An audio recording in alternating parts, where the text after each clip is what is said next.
नमस्कार बच्चों, मैं सुमित्रा नंदन पंत हूँ। सुना है आप मेरा जीवन परिचय ढूंढ रहे हैं। अब मेरा जीवन परिचय है तो मैं ही बता देता हूँ। तो बच्चों, मैं कविवर सुमित्रा नंदन पंत। मेरा जन्म हिमालय के वर्तमान उत्तराखंड के अल्मोड़ा के निकट बागेश्वर जिले के कौसानी ग्राम में 20 मई 1900 ईस्वी में हुआ था। मेरे जन्म के कुछ घंटे बाद ही मां का निधन हो गया। मेरी मां के जाने के बाद मेरा लालन पालन मेरी दादी मां ने किया। मेरे पिता का नाम गंगादत्त पंत था। 7 वर्ष की आयु में चौथी कक्षा में पढ़ते हुए मैंने सर्वप्रथम छंद रचना की।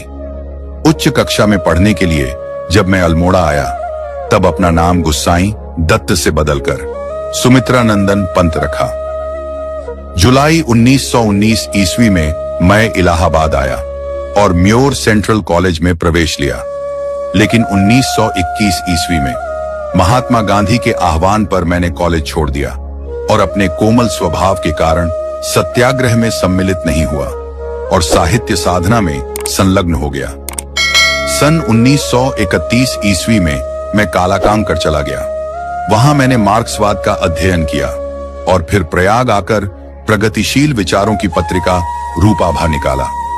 सन 1942 ईस्वी में मैंने भारत छोड़ो आंदोलन से प्रेरित होकर लोकायतन नामक सांस्कृतिक पीठ की योजना बनाई।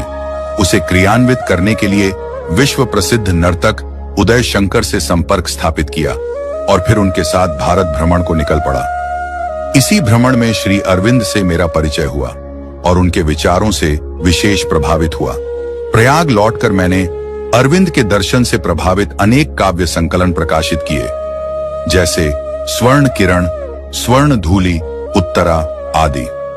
सन 1950 ईस्वी में मैं आकाशवाणी से संबद्ध हुआ और प्रयाग में रहकर स्वच्छंद रूप से साहित्य सृजन करता रहा।